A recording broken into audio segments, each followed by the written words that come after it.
Ghanaian society. That's why they are queen mothers. But we are queens in our rights, which we call mama. Mianva means the good has come home.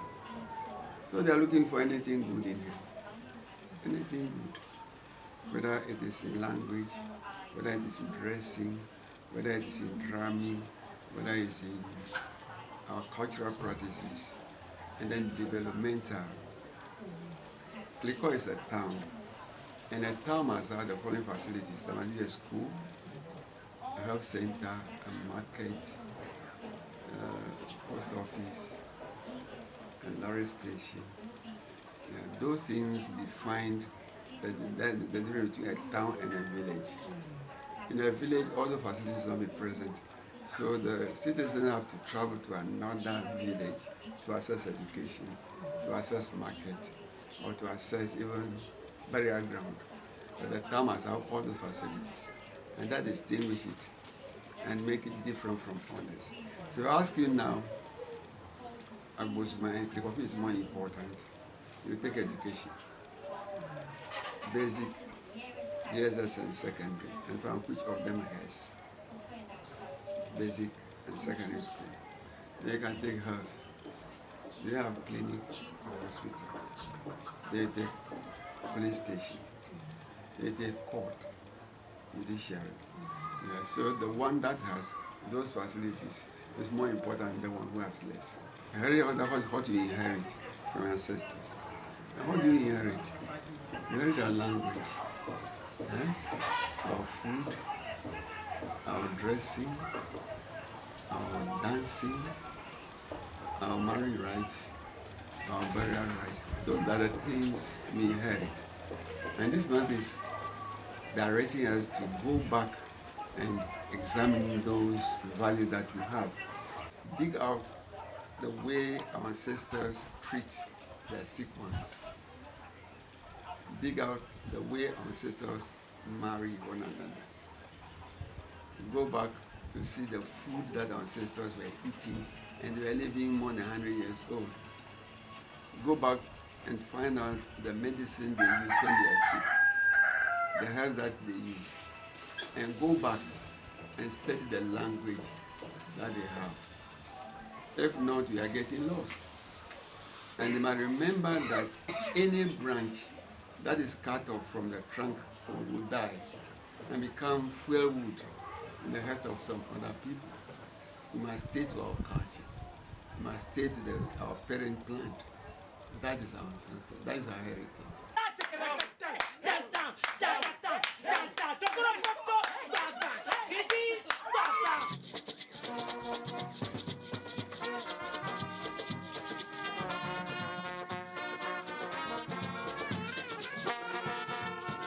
Mr. Edwin Kwesi Dogbega, an opinion leader of Kliko, also provided some insight into the delicacies of the people.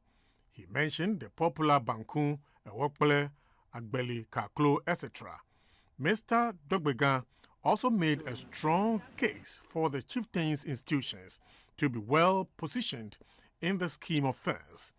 He indicated that traditional authorities deserved recognition and respect, saying their contribution in enhancing values and norms cannot be overemphasized. The costumes that we wear over here in Southern Volta is normally kente or our traditional clothes. Underneath, we put on a jumper. Unlike the Ashanti region, that the chiefs put on kente, and underneath they don't put on anything. The Southern Volta region, we put on kente with a jumper. I think they have a reason for doing that, and it is special. It gives them some sort of harmony, glory. We should look at it as such and give respect to the chiefs. And when respect is given to the chiefs, I believe it will descend down to the communities, because the chieftaincy institution was sort of brought forth from the family system. If it collapses, our family system will also collapse. And this will go a long way to affect our political system in the country. And as of now, it is even, showing its ugly heads. Because when you look at the Kalamzey system and all these things that are coming into the country, you see that the chiefs can easily control this Kalamzey system because they own the lands. And because they own the lands, they have authority over the lands, and they can control the people who are mining on the lands.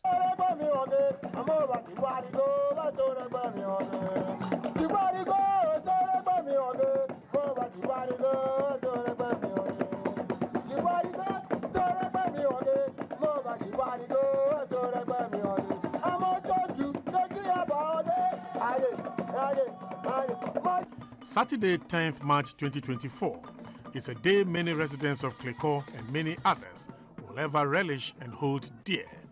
It was the coronation day of the development queen mother, Mamaga Nyue Vafi Egbo. She is known in private life as Madame Delphine Dogbega.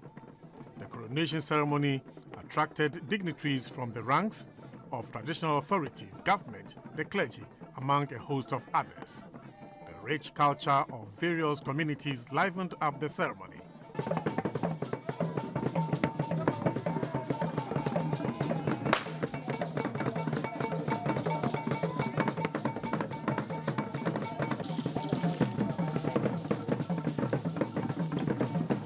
Dignitaries and guests were clad in different traditional attires and designs. Various dances and cultural displays also took center stage.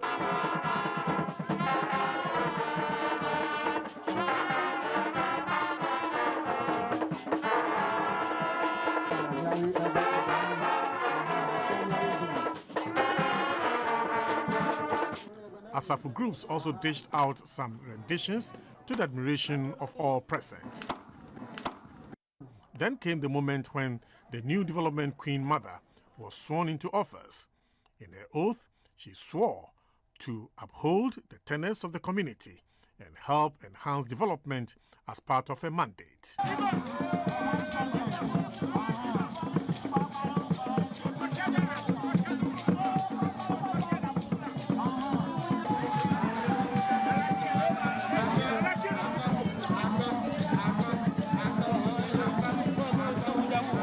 In a speech, the paramount chief and president of the Klikor traditional area, Togbui Ado VIII, said the need to uplift, support and empowering one another cannot be overemphasized in striving for the unified society. He noted that together they must work towards a brighter future for Klikor, where compassion, dedication and commitment to the well-being of all is prioritized. Togbui Ado further charged the new development queen mother to look beyond mere titles and be a beacon of hope, source of inspiration, and a pillar of strength for the Klikor community. Mama Nyue Vafi Egbo II, as you ascend to this extreme position, remember that your duty transcends mere titles, ceremonies. Your role is to be a beacon of hope, a source of inspiration, and a pillar of strength for our community. The chairman for the occasion, who is the paramount chief and president of the Aveno Traditional Council, Togbui Doglo Anima, said, development thrives on collaborations. Therefore, all agents of development must strengthen ties to bring about change in their enclaves. He further challenged traditional authorities to assert themselves as agents of change and initiators of development to better the lot of their people. Collaboration and partnership between chiefs and prominent persons within their areas can lead to rapid development of our areas. Yes, development can be handled in so many ways, and if we should add this to the spice of whatever the government could bring, it will go a long way to enhance our development. Because we have so many prominent citizens who hold very important positions with whom, when we partner, they can direct development to our areas and ensure that we get amenities. And that's all we need. Yes, the water problem, the electricity problem, the road problems, the education problems, the culture education problems, all these are multifaceted problems or multi-dimensional problems which we need to tackle from so many different areas or angles so that we can realize our goals. An elated Queen Mother of Klikor, Wogbeta Mama Nyatieto, told GBC News that they stand solidly behind the new development queen mother of Kleko to champion development in the area. She further asked all to support her in that quest. By the mandate given to me as the installation queen of Kleko traditional area and my team members, we install a noble woman as a development queen of Kleko traditional area. She was conferred by the stool name, Mama Nueva Agbo Evelia. With a big shout and a clap, shall we receive Mama Nueva Evelia, the newly installed development queen of Kleko land. Mama, these are your citizens. Togbui Kokuza, the Kleko Paduve or protocol officer, indicated that development encompasses everyone. Therefore, all citizens must play their respective roles to ensure progress. Togbui Kokuza congratulated the new development queen mother and pledged their support for her.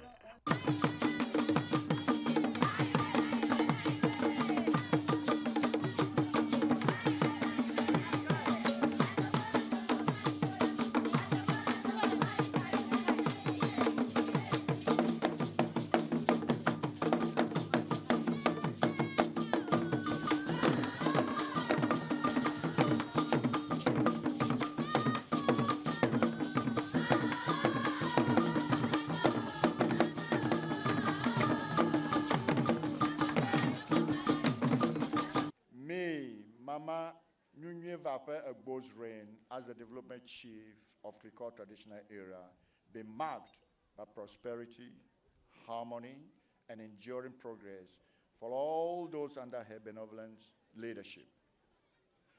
Let us celebrate this historic day with joy, gratitude, and renewed sense of purpose as we embark on a journey towards a brighter future, guided by the wisdom and grace of our esteemed Queen Mother. Distinguished guests, ladies and gentlemen, welcome to this joyous celebration of empowerment, unity, and hope. I'm so grateful for your presence, and on behalf of the Paramount Chief and the Queen Mothers and the three gates of the Kleko Traditional Council, for you to enjoy this occasion. This is Mama Nuevafe Egbo II, the new development queen mother of Kleko, who has spearheaded a lot of development projects and provided a means of livelihood to many young women at Kleko and its environs. Mama Nuevafe Egbo, in an interview with GBC News, was grateful to God, the kingmakers and the people for the honor done her. She said, a new role comes with its own responsibilities, challenges, and prospects.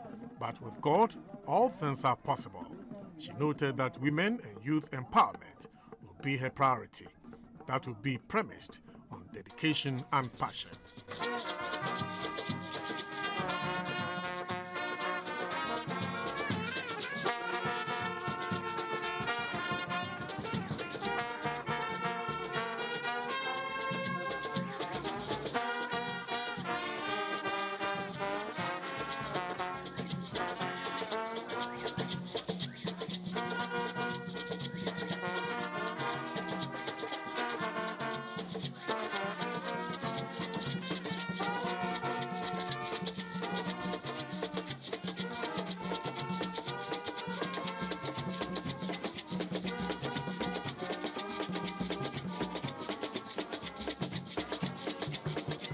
It was a surprise role, actually, but this township has huge potentials. They are very creative, resourceful, and hardworking. So I know that it may be a difficult journey, but the people are receptive. They are ready to progress. My attention is going to be mostly focused on the women. Yes, so we have a list of training programs lined up for the women. And I hope some of the men would learn from the women and join in. For the youth, the sky is the limit. They shouldn't limit themselves to household chores. Women are becoming huge engineers, architects, space explorers. I look at their faces and I see all sorts. So I know that with prayer, dedication, passion and compassion, we will get somewhere. The new development queen mother of Clico is a senior officer at Ghana Gas Company. The occasion was witnessed by an entourage from the company, as well as schoolmates and acquaintances from diverse backgrounds. One of such people is Professor Angela Ofuriata, a clinical psychologist at the University of Ghana Medical School. She congratulated Mama Nyuevape for her new status. She noted that it has given an additional impetus to achieve more for her people. This program was simply amazing because it honored a woman who has done much for her community. And it was really interesting to see how our traditional communities confer honors on people who do well by their community. So Mamaga Delphine, as I call her because she's my friend, has worked very hard in many communities in the Volta region. And it's just a wonderful thing that Clico honored her with a title of Mamaga. And it was lovely to see how they did it with all of the paramount chief and the sub-chiefs and so on, all there saying what she had done. When you see something good happening in your community, acknowledge it. Praise where praise is due, because if not, the people who do good things will not be encouraged to do good things. And Mamaga has certainly done many good things around the Volta. I think there are many customs that we have, and honoring people is one of them. But there are also other things that we do, remembering the past, the way we celebrate the seasons. I think that bringing our customs into our lives, and even seeing that the political parties kind of come together when it comes to the traditional celebrations, when it comes to honoring a woman. There doesn't seem to be any division amongst the people of Clico. This is Clico, this is Abosome, this is Volta. And the two parties can agree. That's a big lesson for us. Mr. Stephen Donko is a senior officer of Ghana Gas Company and a colleague of Mama Nyuevape. He expressed delight in the status, which he said empowers her to do more for her people. We are happy to have our board members and stood as a development queen mother of the area. We implore the way the others to support her. In fact, before she even got this title, she was doing her best. And I'm sure that once this title has been conferred on her, she's going to do more than what she did earlier. And I believe that Madame will do exactly so. Such a person is who you need as a development queen mother. So you are right in choosing her for this position. A classmate of the new development queen mother is Mr. Mauto Ablo, who described her as a humanitarian. He believes she will utilize the opportunity to build on her success story. It's been a very great program, a program that has really reflected who Mamaga is. We've been with her in class years back, and we've seen how she has moved in life and how compassionate or passionate she is, how she's always ready to help people and to support people to achieve their objectives in life, and also how she wants to help communities to develop. She's been so passionate about that, and she has carried it through all the way up to today. Clico is a gateway to the enclave in terms of trading activities. Its kente weaving industry has opened it up to traders from other West African countries who come to trade in different items, including salt, which is mined there as well. Kente weaving is an ancient art of the people of Kliko that cannot be decoupled from their history. GBC News sought an audience with the kente weaver, Mr. Stephen Afaglo. He narrated the history of kente weaving in Kliko and its economic significance to the indigenes. This is the work that we do here. Before, we do this work and gain from it. But now, the trades are costive. So now, when we get to the market, this is a man cloth, as you can see. This is the man cloth. And we have the women too. So this one, then we sold it 450 Ghana cedis. Sometimes we sold it 500 Ghana cedis. And the women, we sold it 280, sometimes 300. It's not helping us again. So we need help from the government. Joseph Agbodzanu is a kente seller. He intimated that it is a great venture, but it comes with its own challenges. He bemoaned the cost of thread that has gone up, which has affected the marketing of their product. Veronica Azamati sells kente at Agbozume market. She also tells us what benefits she accrued from the trade. We need modern market in Agbozume here. And if he can bring young factory to Agbozume, that Kliko land, we will be happy about it. Frank Agbiagle is also known in the kente weaving industry. Kente weaving is our handcraft. There are so many challenges that we face. One, the price of the thread we are using to weave. Annually, weekly, increment is coming. And we find it very difficult to buy. And after we maneuver and buy the thread,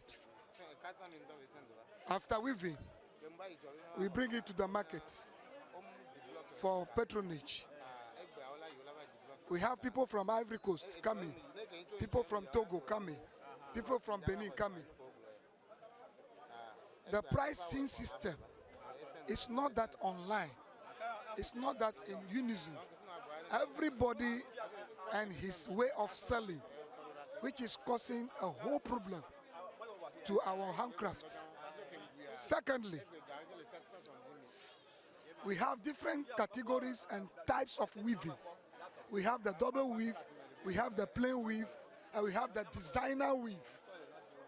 The designer weave is more or less difficult, but the pricing system is trying to be equal to the plain weave. But when we try to differentiate the pricing system, it has become a tug of war.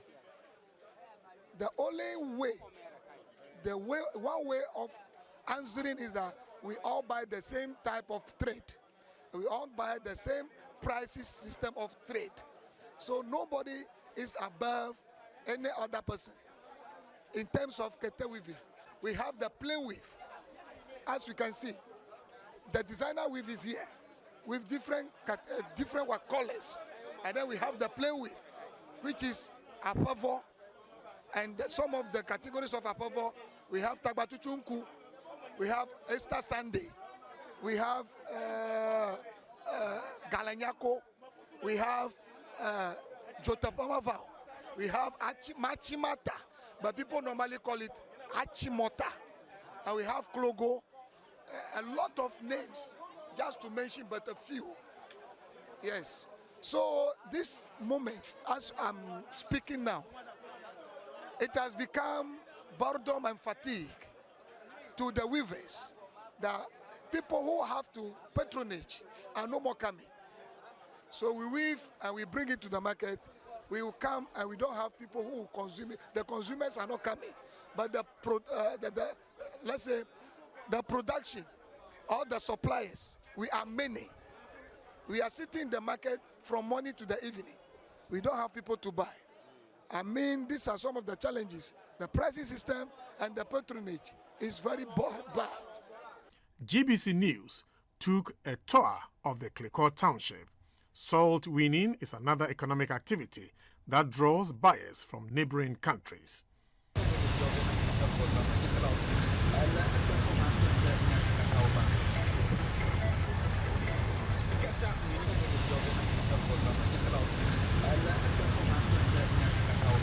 One challenge posed to the town is tidal waves.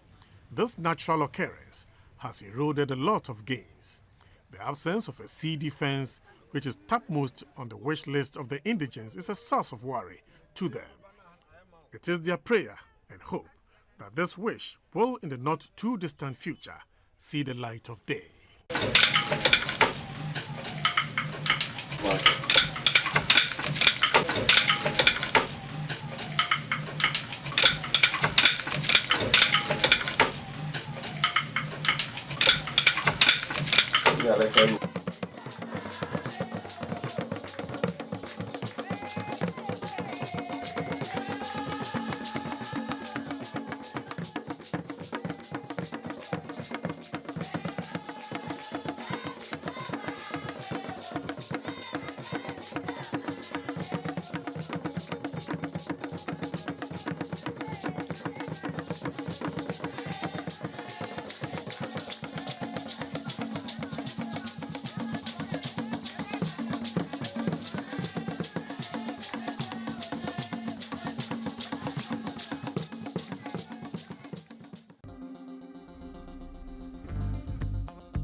In 1965, Ghana chose her own value. From cowries and pounds, the city was born, our pride in our own hands. It flowed through markets, palms, and memories, and became part of daily life. Through every season of change, the city has remained a constant in Ghanaian life. In 2007, we took a bold step, ushering in a new era of confidence and stability. Today, the city lives in banks, markets, and apps, rooted in tradition, shaped by history, carried by innovation. 60 years on, it remains our heritage, our identity, our pride. Know the city. Keep it clean.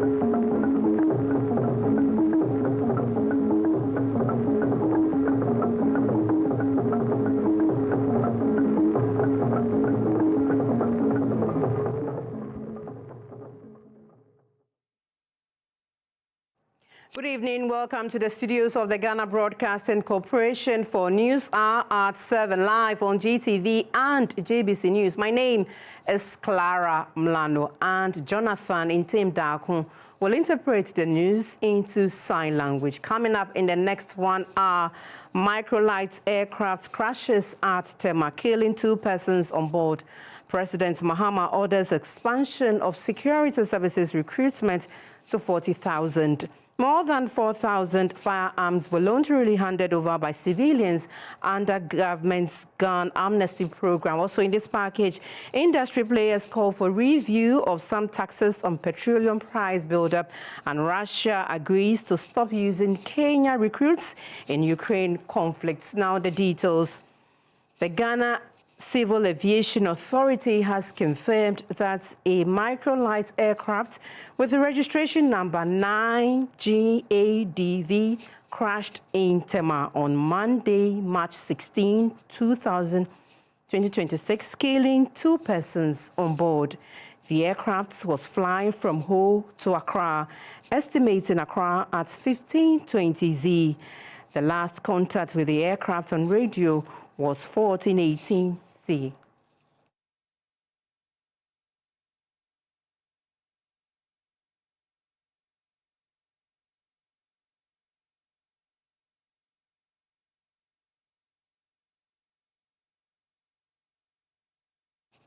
Meanwhile, eyewitnesses at the crash site say the incident sparked panic among residents and drew a large crowd. A coordinated effort by the security services, including personnel from the Ghana National Fire Service and the police, were at the scene to contain the situation and secure the area with the successful retrieval of the bodies from the wreckage. The assemblyman for the Kwesi Plange electoral area, Mr. Ahmed Abdullahi, said all pupils of the Tema Metropolitan Assembly Daycare Center who were in their classrooms at the time of the incident were safe and unharmed. The police say investigations have commenced to determine the cause of the crash and have assured the public that further details will be provided as investigation progresses.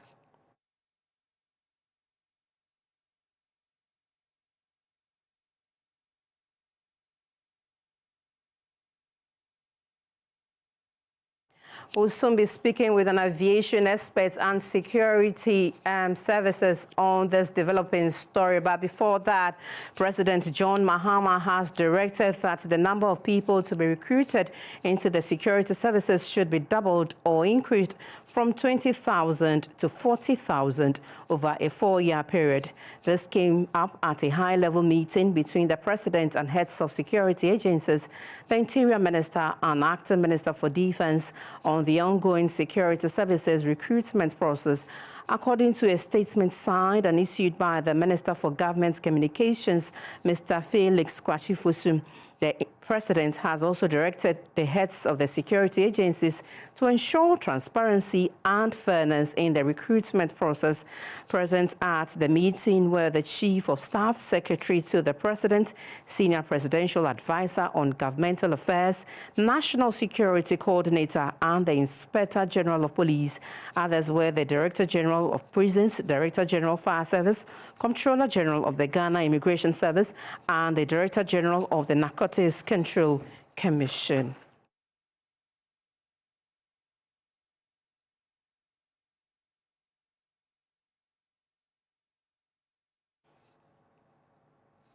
Still in security matters, the National Commission on Small Arms and Light Weapons reported its most successful gun amnesty to date, with 4,000 weapons voluntarily surrendered. This represents a 4-fold increase compared to previous programs, which failed to collect even 1,000 weapons. Director of Policy, Planning, Research, Monitoring and Evaluation, Mr. J.B. Asante, in an interview with GBC News earlier, praised the outcome as a significant improvement, attributing it to public cooperation. However, he also warned that porous borders remain a significant factor in the continued circulation of illicit arms. 4,000 firearms brought to the police. Some want them to be legalized for them or registered for them, whilst others have surrounded theirs for destruction. So comparatively, if you look at previous amnesty programs that have been done, none of them even hit 1,000. So this time around, going beyond 4,000 obviously is an improvement, and it's encouraging. All these firearms have been properly labeled, they are properly secured, I can assure you, and very soon we are going for them to make sure that we get them destroyed. We know that we still have people who are keeping some of these weapons in their homes. We are going to go for those weapons. The Commission currently, we are at some of the key borders. Government has promised securing us some weapons detection equipment to make sure that we are able to detect these weapons that are coming through our legal routes, especially that are smuggled through things for items, for example, at the Tema port. We are going to make sure that we have those things. We are also going to strengthen joint operations with the security agencies to make sure we go after these illicit arms in the country, and we make sure we retrieve as many as possible. The objective of government is to make sure that the illicit weapons or firearms that are in the country are reduced to the barest.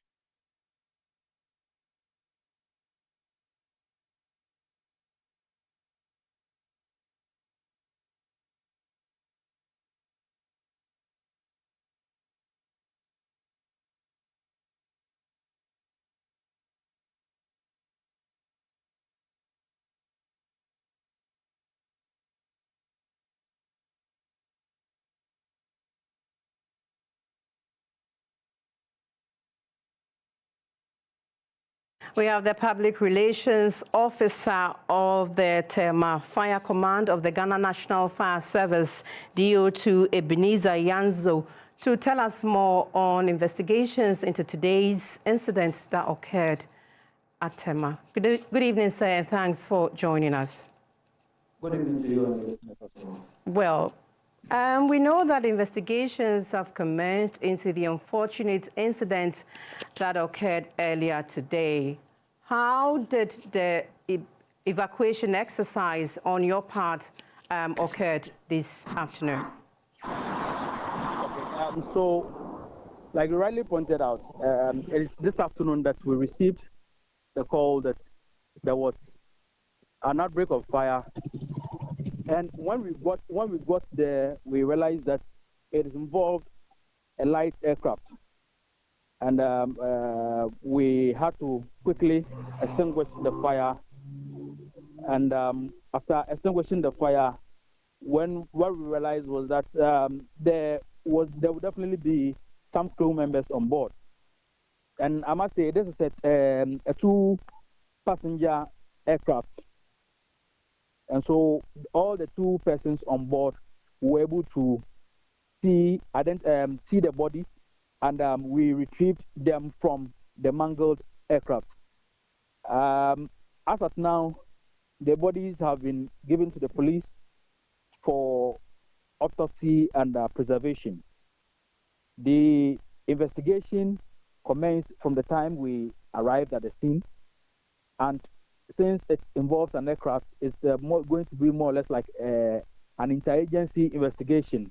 So the police were also called in. They came to help protect the crash site and ensure that the parts of the aircraft are protected. We do not want to have some part of the aircraft being transported to various homes like we had in the past. So because we were at the scene, we help protect the crashed aircraft, and the police also assisted us. Later on, we were joined by personnel from the Ghana Armed Forces, the Eastern Naval Command, and the 1st Infantry Battalion. And they also joined to help with the investigation. And as of this evening, we have had personnel from the Ghana Civil Aviation Authority who are also here with investigators. There is we have personnel from the Aircraft Investigation Board who are also here to assist to ensure that we get to the bottom of the crash. What happened mid-air when this crash happened? From eyewitnesses, they said the aircraft had descended to a low altitude and was running in circles. But we have not been able to confirm that. Investigations will be able to confirm these things that are being accepted by the public. But what I can say is that the investigation is still ongoing, and the investigators are ensuring that they can be able to mark and retrieve every data that will help get to the bottom of the incident. Have the two persons been identified so far? The identities of the two persons is not yet ascertained. And as to where they were coming from, we have not had an official communication to us where it was coming from as well. We are having speculations as to where it is coming from. But we yet to confirm from the right authorities. Then we'll be able to communicate as well in terms of where the aircraft was coming from, who were on board, the two persons, their identities, and in time, when we should be able to get those information, so we'll communicate as well. It's early days, yes, but what are the most likely factors investigators will examine first in this incident? I didn't get your question well. What are the factors investigators will examine in the course of their investigations? So there are so many things that will be looked at. Was it a mechanical fault? Was it a weather condition? Things that maybe support aerodynamics that maybe are around the aircraft will be looked at to ensure that the actual information is given to the investigators, or the investigators come out with the actual cause of the incident.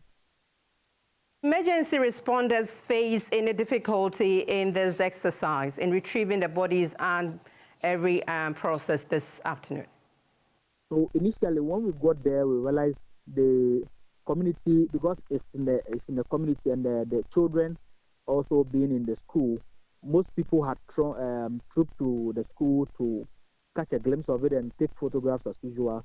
But when we got there, we were able to drive them to a far distance. But though they were trying to obstruct us from our work, but we still had to use the minimum number of personnel that were on the ground. We later asked the police to join, and they also helped drive them a little further. And then when the military also came to, it went further. And as we speak, this evening, we've been able to move them from the compound itself. And there's no person on the compound, but there are people standing outside the gate of the TMA daycare school where the aircraft fell. What assistance would be offered members of the preschool, the kids and their teachers who witnessed this unfortunate incident? For now, all the kids are safe, and we would have to at least psych students, or this case, who range between the ages of 8 months to somewhere around 4 or 5 years. We would have to psych them a little so that there's no trauma. I'm sure some psychologists will come in moving forward so that they do not have that trauma in them, that probably going to school, there's probably a plane or a craft that will crash into our school. So they would have to be psyched a little to be able to at least put them in, condition their minds for school going forward. To be corrected, but I'm sure members of the community were the first responders before emergency responders got to the crash site. Do you think members of the public should be given some form of training in handling such incidents? We've talked to the community, or through our education in recent times or in the past, we've spoken to members of the community that when such incidents happen, even probably where some items fail, if you move them from that side to another point, it becomes a little bit difficult for investigators to arrive quickly at the exact cause of the crash. And so we've continued to advise that whenever such incidents happen, just kindly call the emergency responders, and we'll come in and take over from there. And finally, before I let you go, do we know the owners of the microlight aircraft so far, and what has been their response to this incident?